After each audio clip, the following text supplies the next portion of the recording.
Welcome to Trending in Education. Mike Palmer here. Very pleased to be joined this week by Adrian Ridner, the CEO and co-founder of Study.com.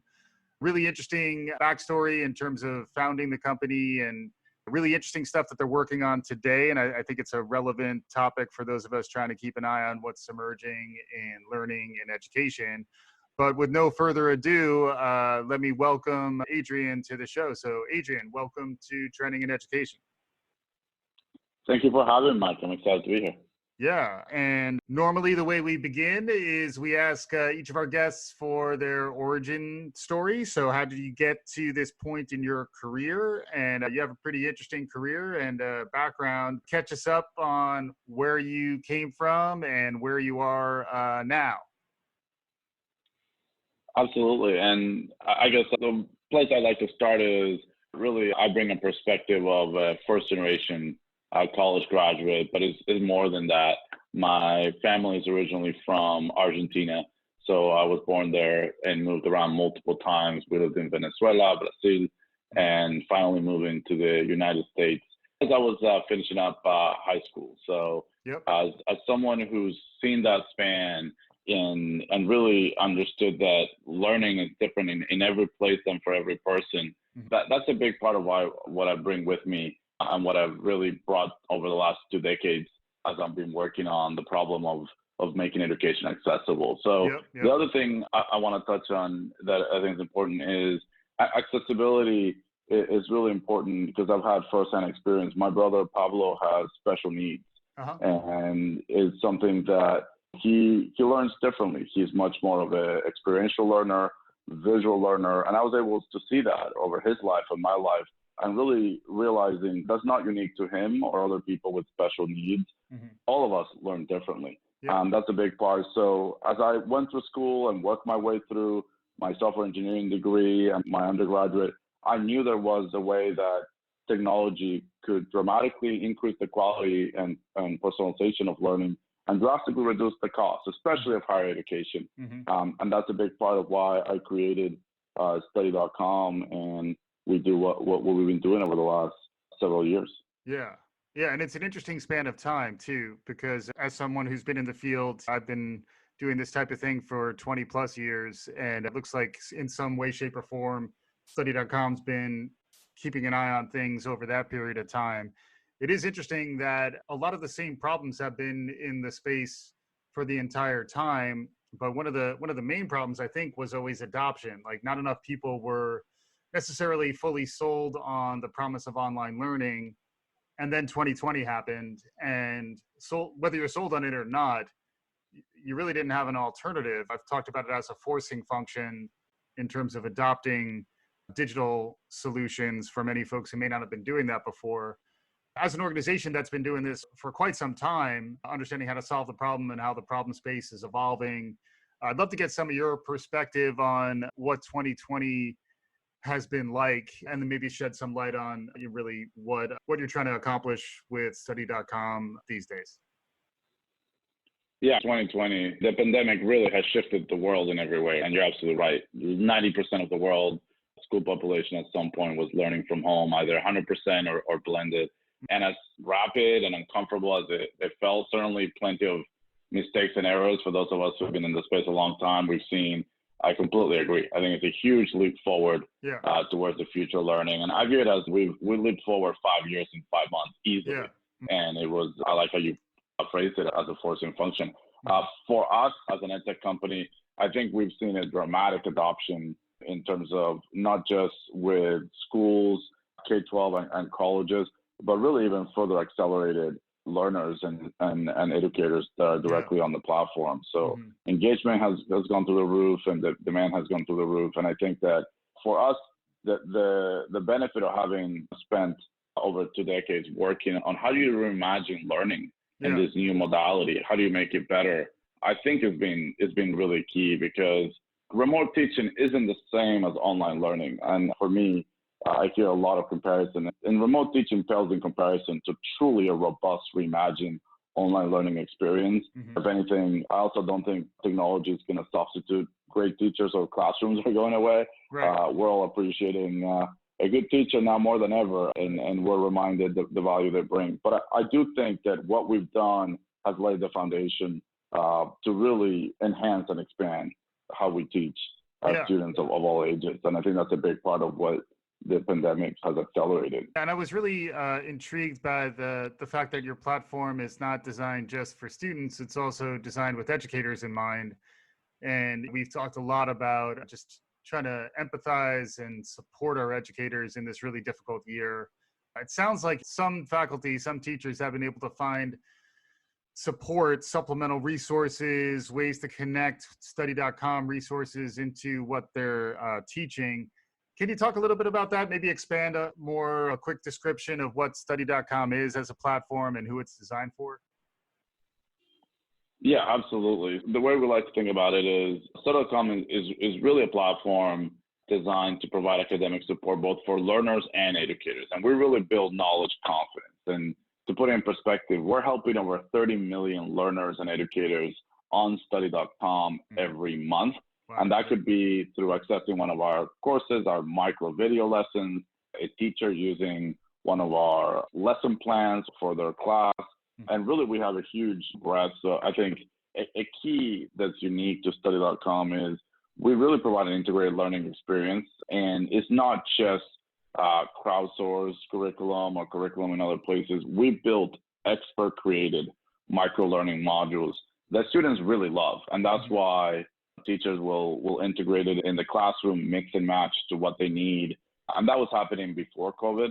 Yeah. But now it's become imperative to really break up the learning and not just create Zoom fatigue and have students get lost. So they've been able to find ways to make it engaging and to bring learning to life in an environment that people are distanced and away from each other and they can't see and be with the students the same way. So anything that we can do to help really aligns with our mission of making education accessible. So we're really happy to be able to do that. And that mission certainly resonates, making it accessible. And then the other component around the accessibility, I'd love to get some of your perspective on digital inclusion and some of the challenges that have surfaced around who has access to the right level of technology and digital footprint to be able to fully engage. I know you've talked about accessibility as one of the pillars of your thinking and of what study.com does, but one of the things that 2020 has really surfaced on a lot of fronts is the digital divide. Do you have any perspective on that?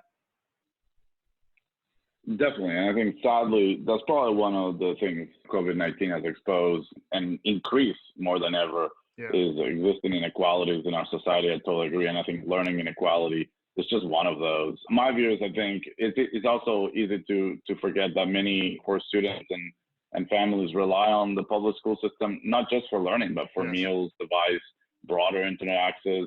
And from my perspective, we've seen a lot of efforts and some very well-intentioned efforts to provide broadband, some really innovative tactics like Texas and Alabama deploying school buses as Wi-Fi hotspots across the community, or devices and bringing districts and schools, especially K-12 one-to-one, to assist the most vulnerable among us. And I think that's helped, but it really won't undo decades of systematic problems in the educational system. I think we're still a long way from equitable outcomes for all students. But what I do hope this crisis brings, for all the tragedy that it brought, that at least gives us more options on how students can learn. And our work at study.com be a small part of making a big difference for generations of future learners. I just think, this work won't happen overnight, but I think it's critical that we're mindful as we're designing the learning of the future to keep the students and family in mind. But there's a lot that we do as part of our social impact work to bring accessibility to education, not just in what we do with the product. For example, we've donated over $23 million in kind value across our impact programs, including millions to help public schools during the pandemic access the platform.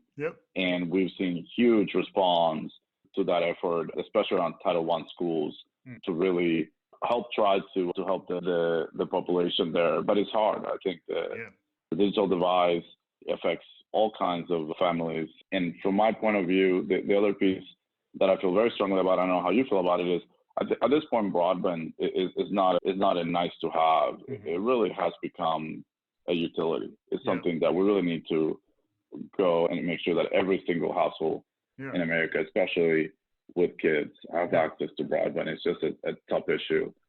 Exactly. And you could even add the public health risks, particularly in rural America, where if you don't have access, to telehealth reliably, or if you have to use a phone instead of the internet, it's really an interesting time to be reflecting on justice, equity, and digital access. So yeah, it's really just wanted to raise that to begin with. But then the flip side, I think, is that folks who have the wherewithal and the hustle and the grit to lean in to the types of programs and assets that are provided through study.com.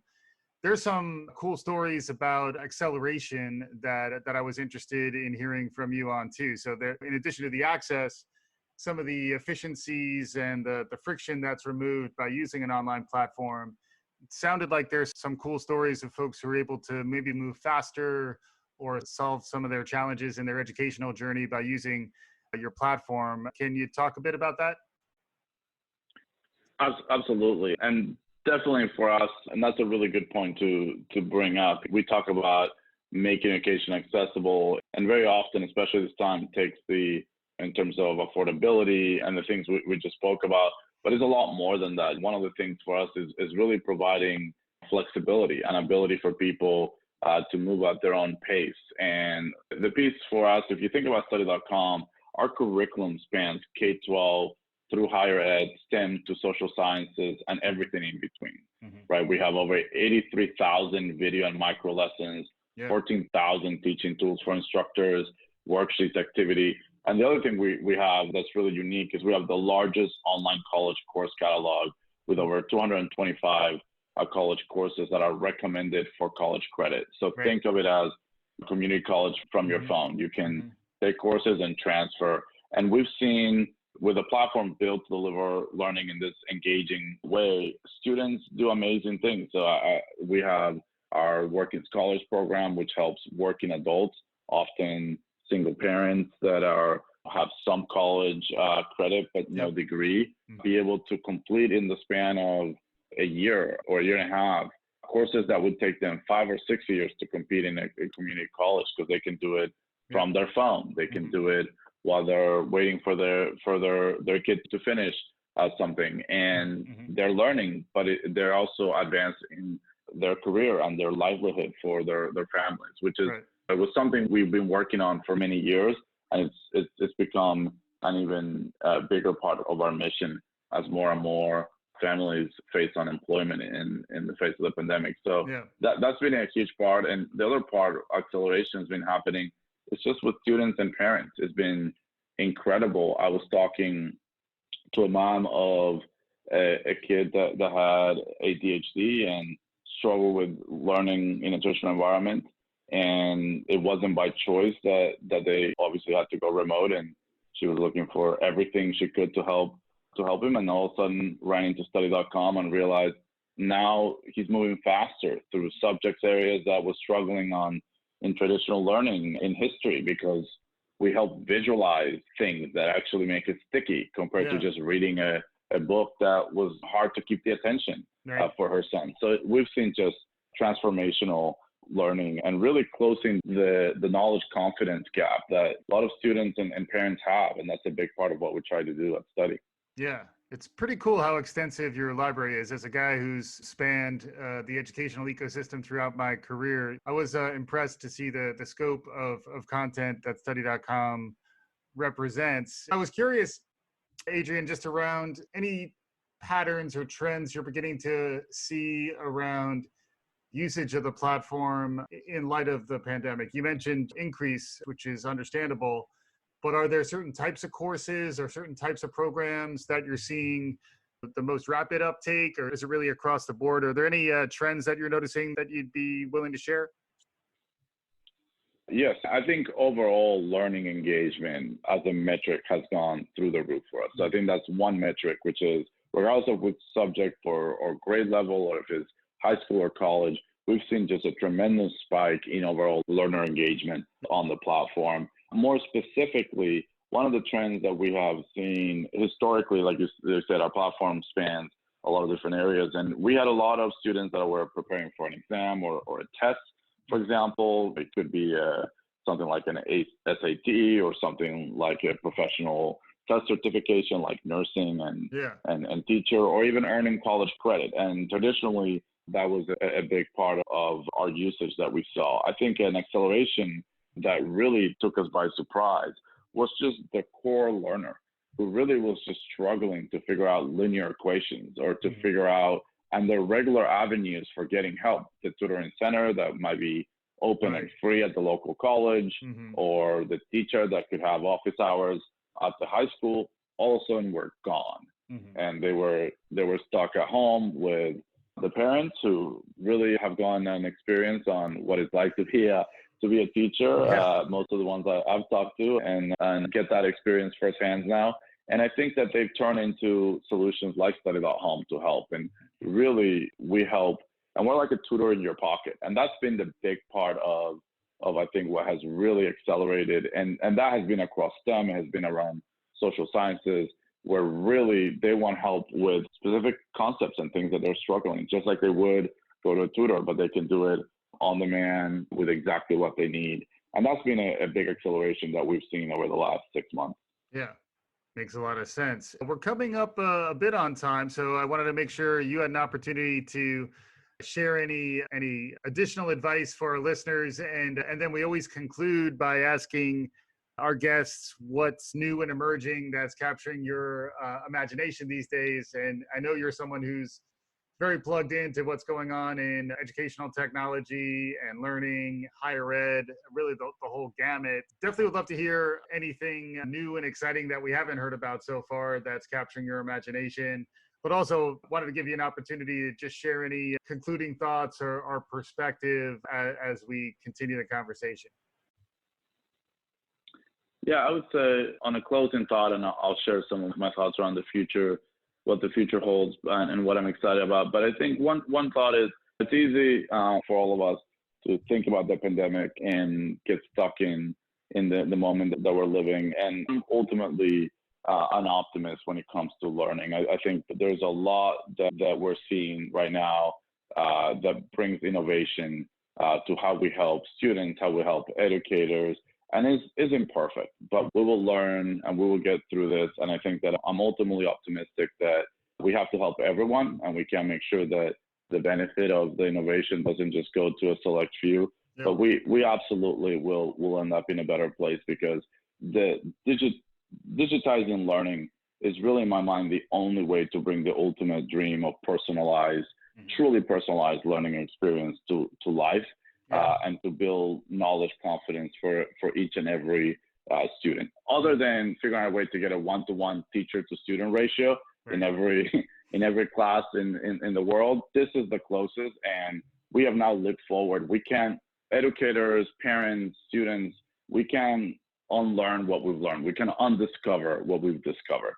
And through all the pain that we've gone through trying to make things and figure things out, even the basic technology things, over the last 6 months, I think we'll end up in a better place. So I just wanted to share that, because I spent a lot of time worrying about the future and accessibility and equity. But ultimately, I remain optimistic that there's a lot of great work and learning being done out there. And there's a lot of things I'm excited about when it comes to technology going over the next 3, 4, 5 years. That's great. Yeah, and then I think you were going to look into your crystal ball a bit as well as we're concluding here. So what's new, what's emerging. It's interesting, separate from the crazy year that 2020 has been, it's the beginning of a new decade. So as you look ahead into, say, the next 3 to 5 years, 5 to 10 years, what's capturing your imagination? What's getting you excited? I think, and again, I'm a recovering software engineer, so you have to forgive. I have very much a technology lens, and that's a big part of what I've spent a lot of time thinking and dreaming about. But I really do think that now that we have this much access to learning data and learning science, what we'll be able to deliver with machine learning and AI, I think is going to be something that there was a lot of talk over the last 5 to 10 years. And I think over the next 5 years, there's going to be a lot more impact that we can have with those technologies. And the reason I'm excited, particularly about those two, is because we can develop it centrally. Let's say at study.com, we're doing a lot of work with adaptive learning, and it's automatically deployed to every user and every possible student, educator, learner. We don't have to wait for them to get hardware or devices. And that's a big part when we think about accessibility. I'm also excited about VR, and as a geek, I love some of the experiential things we'll be able to build. I think that's further away when it comes to learning and education because of the fact that the devices have to be truly there and the affordability of those have to be there from a deployment perspective. But I think machine learning and AI are much more closer to a reality. And the other one that we don't talk about quite a lot, but I've been really starting to think about, for us as Study, a big shift was when broadband really started taking off, that it became around 2011, 2012, much more accessible. We were able to shift to micro videos and micro lessons from text-based learning. And that was a huge shift.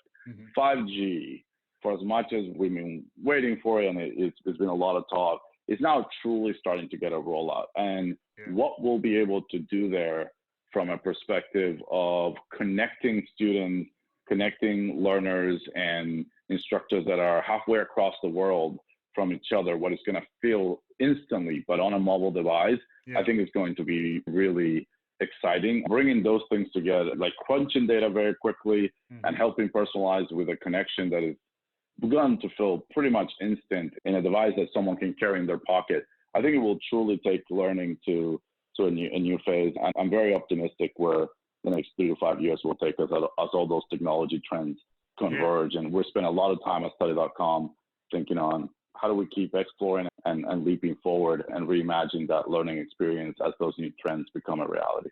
Yeah. Great stuff. You're among friends here, Adrian. I think we're picking up what you're putting down. So very much appreciate you taking the time today. Adrian Ridner is the CEO of study.com. If folks want to follow more of this type of stuff, do you have any recommendations where folks can learn more? Definitely study.com is the best way. We have a lot of stuff. We also publish a lot of our research studies and surveys there. So following study.com, there's a lot of material that we publish there in addition to the platform itself. So definitely a great place to start. Awesome. So thanks very much, Adrian. Really appreciate the time. For our listeners, as always, appreciate you checking in again. And if you like what you're hearing, tell your friends, share it, write a review, do all the good things. We'll be back again soon. This is Trending in Education.